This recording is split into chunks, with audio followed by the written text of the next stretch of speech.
Cari mobil harga 70 sampai dengan 100 jutaan, SUV gagah, masih terlihat mewah dan pastinya nyaman. Ini merupakan salah satu pilihan yang paling menarik. Honda CR-V generasi kedua yang sekarang kalian bisa tebus dengan harga yang nggak sampai 100 juta. Dan kira-kira apa aja kelebihan mobil ini serta bagaimana fitur-fiturnya? Selamat datang di channel Belanja Mobil bersama Goraka. Ini dia review dari Honda CR-V generasi kedua. Let's go!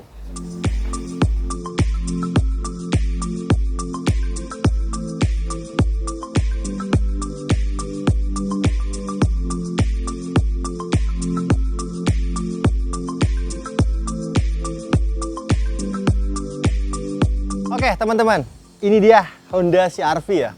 Yang memang gue sendiri pun pada saat nyoba mobil ini, bawa ke lokasi syuting ini takjub akan driving experience atau performa dari mesin dan juga kenyamanan berkendara dari Honda CR-V generasi kedua ini. Walaupun sudah berumur kurang lebih 20 tahun ya, karena generasi pertamanya itu dikenalkan sejak tahun 2022 dan kebetulan mobil ini adalah tahun 2005. Jadi sudah 17 tahun kurang lebih, tapi rasa berkendaranya masih sangat baik dan nyaman sekali.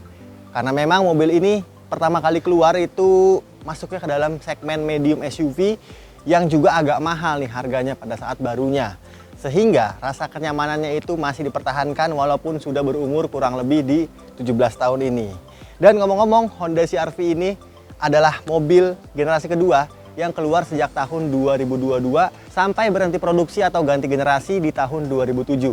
Dan di tahun 2004 dia mengalami facelift atau mengalami ubahan tampilan yang cukup signifikan.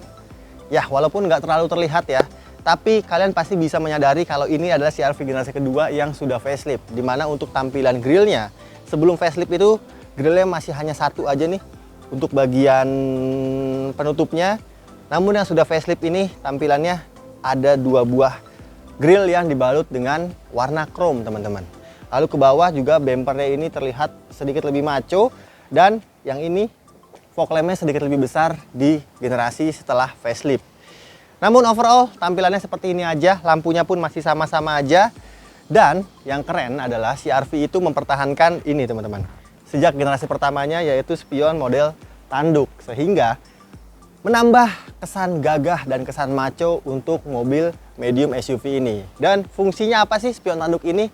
Adalah untuk merefleksikan tampilan bawah kiri bagian depan jika ada obstacle atau kalian melewati jalan-jalan sempit, sehingga bisa dipastikan kalian posisi mobilnya itu dalam keadaan yang aman. Oke, lampunya pastinya standar ya, namanya juga mobil tahun 2005. Masih halogen semuanya untuk high beam dan low beamnya, bawahnya pun fog lampnya masih halogen, namun pancaran sinarnya masih sangat terang sekali. Ini yang sudah facelift, kita lihat bagian dapur pacunya, karena sebelum facelift itu hanya ada satu varian mesin teman-teman, yang ini adalah mesin terbarunya. Kita langsung cek. Berbicara soal mesin, oke, seperti yang udah gue bilang tadi bahwa mobil ini setelah mengalami facelift, dia menambah satu pilihan mesin lagi, dimana mesinnya cukup besar ya, kapasitasnya yaitu 2400 cc. Namun ada juga versi 2000 cc dengan pilihan transmisi manual. Namun yang kita punya saat ini adalah tipe tertinggi dengan mesin 2400 cc yang berkode K24A. Itu adalah mesin yang juga cukup banyak dipakai di mobil-mobil Honda, yaitu Honda Odyssey, Honda CR-V ini, dan beberapa mobil Honda lainnya. Namun untuk besaran tenaganya juga cukup mumpuni ya. Walaupun 2400 cc 4 silinder segaris, tenaga yang dihasilkan mampu mencapai 170 HP dengan torsi 220 Nm. Sehingga untuk menghela bodi yang cukup kompak ini masih sangat baik ya untuk performa di sehari-hari gitu. Namun yang harus kalian pertimbangkan adalah konsumsi bahan bakar, di mana untuk mesin 2400 cc-nya dalam kota mencatatkan di angka 1:9 km per liter dan luar kota mencapai 11 km per liter. Jadi tidak cukup efisien untuk mesin 2400 cc. Oke, transmisinya dia untuk yang 2400 hanya ada satu pilihan, yaitu Matic 5 percepatan teman-teman. Kayak gini, layout mesinnya masih sangat baik sekali kondisinya dan masih sangat nyaman sekali nih untuk mobil yang kita bahas kali ini. Sip, sekarang kita tutup, kita ke samping dan belakang. Oke, sekarang kita bahas bagian samping dari sebuah Honda CR-V generasi kedua. Secara dimensi, mobil ini tambah panjang, tambah lebar jika dibandingkan dengan generasi pertamanya, teman-teman. Dan itu yang membuat kelegaan ruang kabin di bagian dalam itu meningkat jika dibandingkan dengan generasi pertamanya lagi-lagi. Oke, tapi di bagian eksterior ini masih sangat maco dan keren sekali, walaupun tarikan-tarikan garisnya sudah terlihat cukup kaku ya teman-teman ya. Namun tetap namanya SUV, dia mempertahankan beberapa add-on yang membuat tampilannya makin gagah. Seperti di bagian depan nih, over fender warna hitamnya itu melingkar bagian ban depan ke bawah sampai dengan bagian belakang.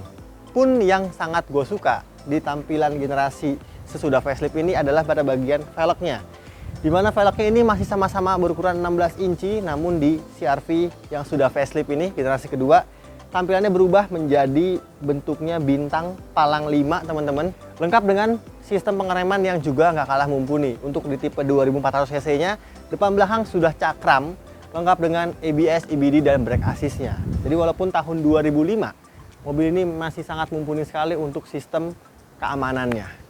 Oke, bannya ukuran 215, aspek rasio 60, ring 16. Kayak gitu aja bagian samping. Dan di bagian atas ini nih ada sebuah roof rail yang warna hitam, makin gagah.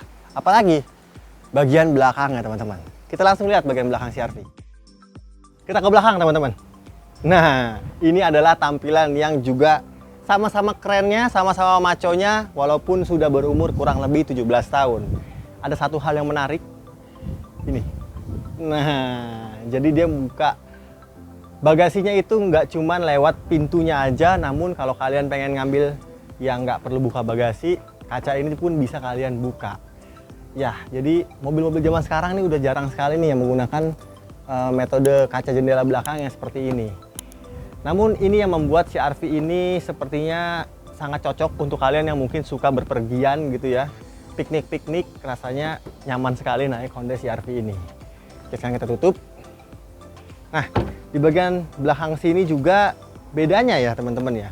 Ini gue nggak tahu apakah ada model seperti ini atau enggak, karena di CR-V generasi kedua itu ada gendong ban belakang, ban serepnya digendong gitu. Namun yang ini clean banget, nggak ada ban serep belakangnya, dan membuat tampilannya makin gagah lagi-lagi, tambah mewah sih lebih tepatnya. Di sini ada emblem CR-V yang besar sekali, dan ini lampunya masih mempertahankan seperti generasi pertama. Modelnya vertikal seperti ini. Yang udah facelift ini tampilannya makin modern pastinya. Sekarang kita lihat bagasinya ya. Nah, pintunya model ke samping seperti ini teman-teman, bukan ke atas seperti kacanya. Namun bisa kalian lihat, wow, ini ruangan bagasi yang benar-benar besar sekali.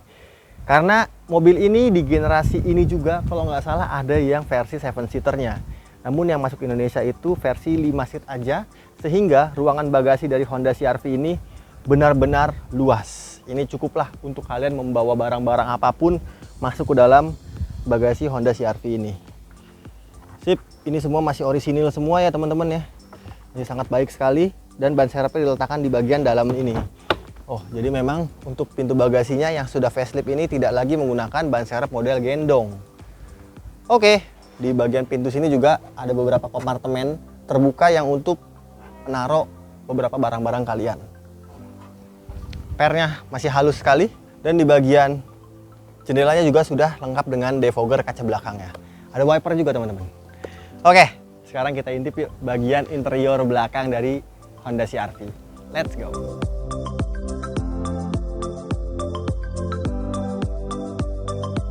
Ngomongin kabin bagian belakang, ini juga yang menjadi hal menarik dari CR-V generasi kedua.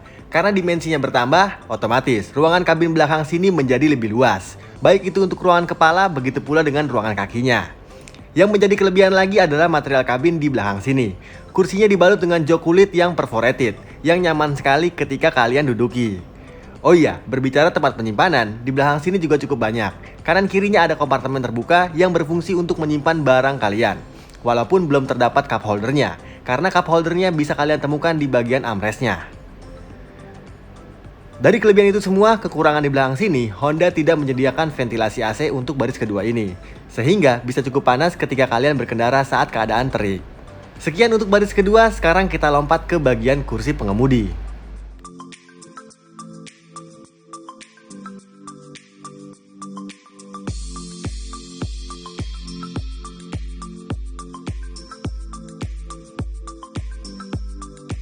Yeay, ini dia tampilan kokpit atau baris pengemudi dari Honda CR-V generasi kedua. Ya, jadi walaupun di tahun 2004 ya, tapi faktor atau ergonomis berkendara itu sudah dipentingkan di dalam Honda CR-V ini. Karena setir ini pun bisa diatur ya teman-teman ya, untuk tiltnya. Tapi seperti biasa, mobil-mobil zaman segitu ya, belum ada pengaturan teleskopik. Dan setir ini juga didukung dengan pengaturan kursi yang juga lengkap nih untuk pengaturannya, yaitu untuk maju mundur, naik turun, dan juga reclining, walaupun masih secara manual semua. Dan percaya deh, rasa berkendara dari Honda CR-V ini juga masih sangat baik sekali, karena ya nyaman banget dan kalian tuh serasa membawa mobil yang cukup kompak, walaupun dimensinya nggak terlalu kompak nih mobil. Nih, gua kasih lihat dulu kuncinya. Seperti ini modelnya teman-teman ya. Ini ada untuk mengunci dan membuka, lalu ada tombol untuk membuka pintu bagasi atau kacanya nih teman-teman. Jadi bisa dibuka lewat kuncinya aja walaupun mobil dalam keadaan terkunci. Sekarang kita start up mobilnya. Sudah Optitron, jadi ketika dicolokkan kunci, lampu belakangnya, lampu latarnya nyala. Oke, kita dengerin nih suara start up-nya.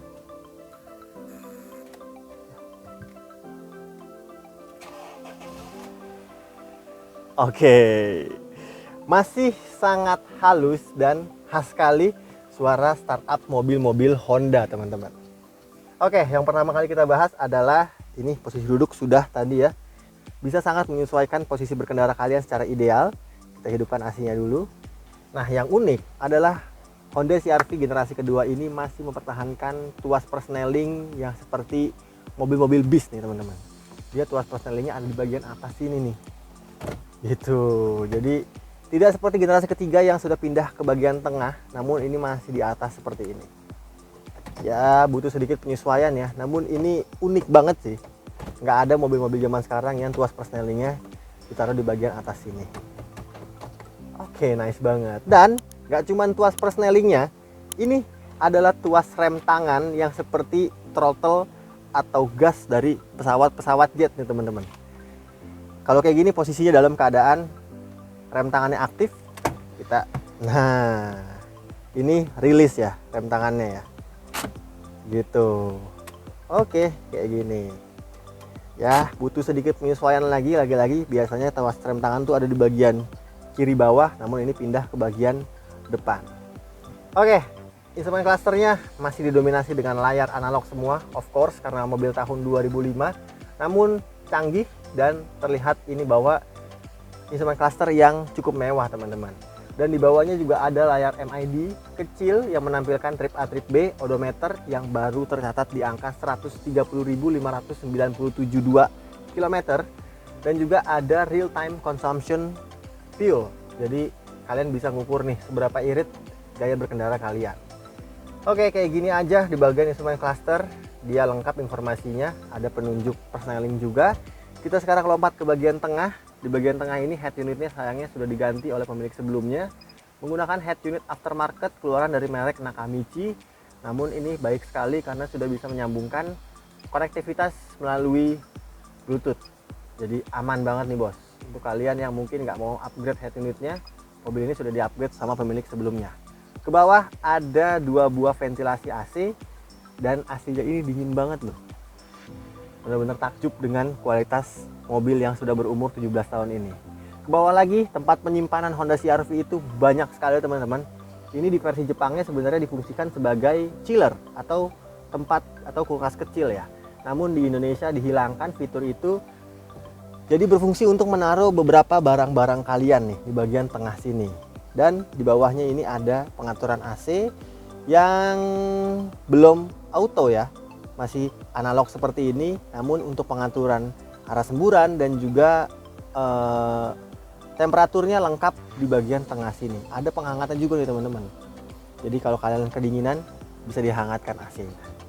Oke, ini ada pegangan tangan untuk penumpang baris bagian kiri, dan tempat penyimpanannya ini nggak cuma di bagian tengah, di bagian sini juga ada glove box yang besar sekali, dan kanan sini juga ada beberapa tempat penyimpanan, namun sayangnya tidak muat untuk cup holder teman-teman.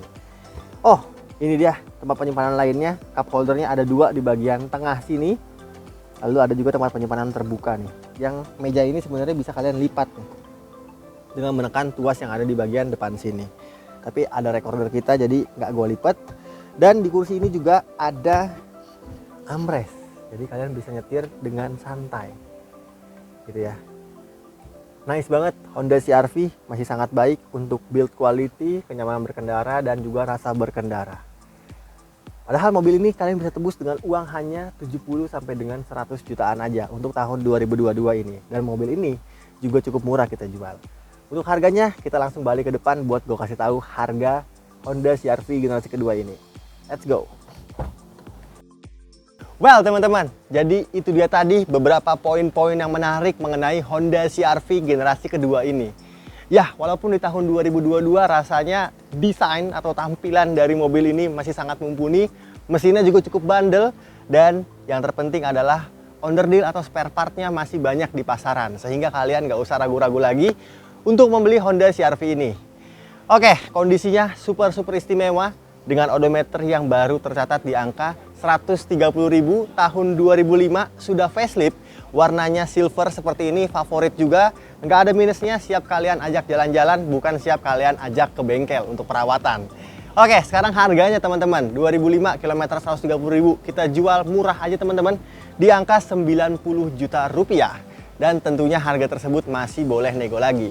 Yang tertarik langsung aja hubungin marketing kita yang nomor teleponnya ada di kolom deskripsi di bawah. Dan seperti biasa, terima kasih banyak untuk kalian semua yang udah nonton video ini sampai habis. Jangan lupa kalau suka dengan video-video yang Belanja Mobil buat, untuk di like, di komen, di share, dan di subscribe channel Belanja Mobil. Gue Raka pamit, sampai jumpa di video kita selanjutnya. Assalamualaikum.